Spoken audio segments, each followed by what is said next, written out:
Hello and welcome back, adventurers.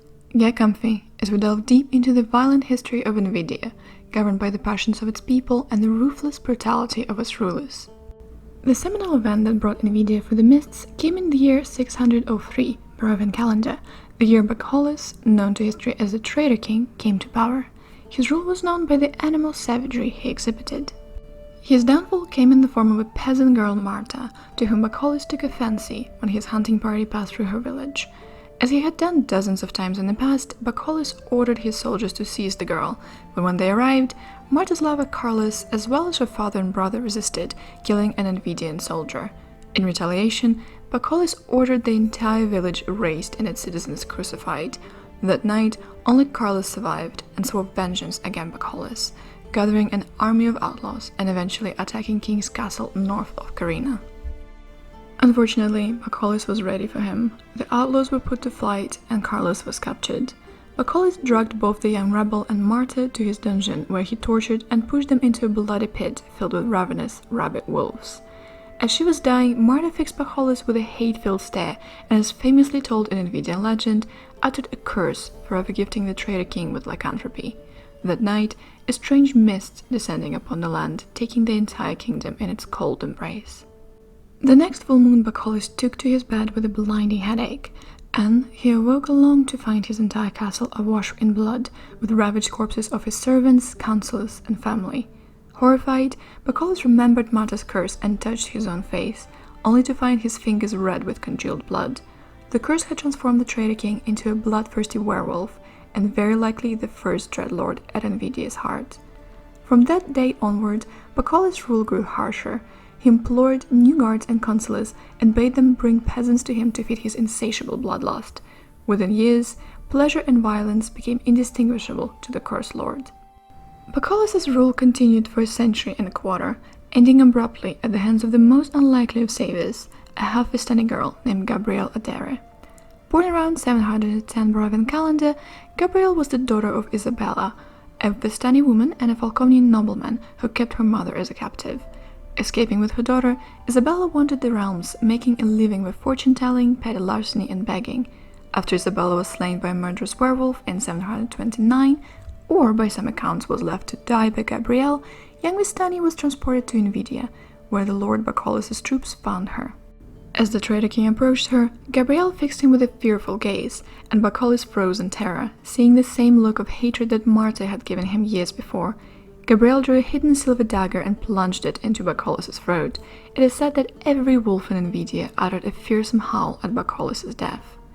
Proclaimed queen by the grateful rebels, Gabrielle claimed the Castle Lupet for herself and settled into rulership, but soon grew as lax as uncaring as Bacolus had been brutal and repressive. She amused herself with lavish entertainment and took many lovers, while the peasants were abandoned to go their own way. Within a decade of Bacolus' demise, Invidia has degenerated into an anarchic realm with little, if any, central authority. Gabrielle was driven by boredom, anger at the failures of her past life, frustration at her mother's cursed legacy, and hatred of all the Vistani who had rejected Isabella and condemned them to a life of misery. In those days, the first persecutions began as Gabrielle seized and imprisoned Vistani, punishing them harshly for the most minor of crimes. Though brutal, Gabrielle's actions were nothing compared to what was to come. Queen Gabrielle was soon forgotten and all but replaced in the commoners' minds by the witch Adere. In 736 Barovian calendar, Duke Gundar of Gunderac was assassinated by Dr. Henrik Dominiani, warden of an asylum near Tüffeldorf. Gunderac plunged into chaos and in Strat von Zarvich ordered his boyars to annex the realm. As Barovian armies struck deep into Gunderac, Adere occupied Gunderac's western regions, facing surprisingly little resistance from the Gunderacites, and had taken Castle Hunadora. The end of Gabrielle's reign began when a handsome, dark-eyed gentleman caller appeared at the gates of the Castle Lupet and immediately swept Gabrielle off her feet. The two spent the night together, after which the stranger vanished and Gabrielle discovered that she was pregnant. Adere's son Malocchio was born the next spring, seemingly normal save for the sixth finger on each hand. Gabrielle's divinatory gifts revealed that her progeny was actually a Dukar, a legendary anti-messiah destined to bring death and despair to all the Vistani. Gabrielle was at first happy with the turn of the events, for her hatred of her mother's people had grown even blacker and more ferocious over time. She began to plan a future for her son. a future that would see the final destruction of the Vistani at his hands. However, her son had no intention of serving as her puppet. Slowly, he turned the tables on his mother, corrupting her servants, buying her lovers, restricting her movements about the land, and eventually imprisoning her in her own mansion. Events came to a head during Karina's Harvest Carnival in 747. Malakio had now reached adulthood, and his mother was no longer useful to him. But the emergence of the new Dakar had not gone unnoticed by the Vistani, who wove a powerful incantation to forever bind Malakio's evil to his homeland. His plans thwarted, Malakio vented his rage upon his mother, fraying her sanity and leading her into the hands of her enemies. Gabrielle's life was spared only for the direct intervention of her spurned lover Maten, Cardican Bard and Wolverine. While Malakio dare announced his emergence to the world and used his mother's resources to seize control of Invidia, Maten spent months in hiding, slowly nursing Gabrielle's mind and body back to health, and together the pair plotted Malakio's downfall. Maten journeyed to Cardigas, where he began to recruit woodsmen, Wolverites by some accounts, to his cause. Meanwhile, Gabrielle found her way to the Ducal Forest and made contact with the Gundarakite rebels. As the Gundarakites in Invidia had generally been well treated, the rebels accepted her as a figurehead leader, and by mid-750s they were strong enough to storm and hold Castle Hunadora. Defeated by the rebels, Malakio launched murderous pogroms against the Vistani with even greater zest and hatred than his mother. One strange facet of the anti-Vistani movement stands out.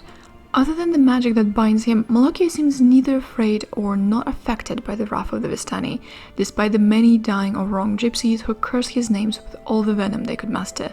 Vistani curses, feared throughout the land of the mists, appear to be totally powerless against the Dakar. To bolster his forces, Malakio spent much of his resources to draw mercenaries from across the core, and soon thereafter brokered an alliance with Vlad Drakov. The alliance brought an influx of Falconian soldiers, bolstering Invidia's army and providing Malakio with sufficient troops to contemplate action against the Gundarakite rebels and disliked neighbors. In 748, the Gundrakites of Borovia came under the leadership of the young and charismatic separatist Ardong Zarieza. A master strategist and talented propagandist, he wove tales of an ancient, idealized Gundarak that never existed. Slowly, the Gundrakites of Borovia rallied to Ardong's banner, and the rebels of Invidia, seeing the Ardong the leader they so desperately needed, talking of joining with him in a grand alliance for the Gundrakite independence.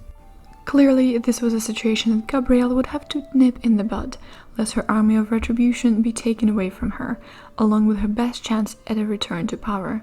She presented herself to Ardong Zarieza when the Great Liberator visited Castle Hunadora, and within a few days, the Gundrakite Messiah openly endorsed her leadership of the Invidian rebel forces. Several rebels offered their suspicions that Ardong and the Invidian witch were secretly involved in a passionate affair, and that she had gained his allegiance by placing him under her spell. Should this be the case, Gabrielle maintained a delicate balancing act for several years, continuing beneath the noses of her two oblivious lovers. Both Adaras have recently suffered setbacks. After a year of saber-rattling and escalating tempers, Malakio sensed frailty in Cificus's ruler and amassed a mercenary army in 752 Barovian calendar. He ordered his army across the Civican border that autumn, with orders to seize Castle Nedregard and put the ruler to the sword. What occurred at the castle remains poorly understood in these lands. All that is widely known is that this battle somehow sparked the infamous Night of Screaming Shadows. The Black Rose of Cificus was slain, his castle shattered, and not a single Invidian soldier present at the siege was left to tell the tale. The troubles that befell Gabrielle in 753 were less epic, though they may prove scarcely less catastrophic. Gabrielle discovered herself to be pregnant again, and her daughter Lucita was born later in the year. Gabrielle has never spoken publicly about the father of this child, though disgruntled rebel Sassatius told both Maten and Ardong that they fathered the child. When the truth is revealed, she will lose one of her lovers and the allegiance of the man's forces. Today, Invidia hangs in a precarious state of balance. Malakio's persecution of the Vistani has reached new heights of cruelty and fanaticism. His troops pursue fleeing Vistani across the frontiers into foreign lands. In Barovia, Count Strahd's own forces have intervened, enforcing the Count's edict that no Vistani in his realm to be harmed. Likewise, Malakio has enraged Ivan de Lisnia, who recently decreed that Invidian troops on his soil will be attacked and demanded that this pursuit cease. Gabrielle's rebellion hangs by a thread. She supposedly considered sending Maten, Ardong, or both in a direct assault against Malakio, a fight in which they will certainly perish. Other rumors claim that she has considered taking her daughter and fleeing, traveling the realms as her mother did, passing the pain and tragedy of her past onto another generation. Thank you so much for your time, patient listeners. Invidian history is bloody and tangled. If the domain's people are to be saved, the heroes will have to choose the side of one of their darers, and I hope they choose wisely. But for now, as always, be careful while crossing the mists.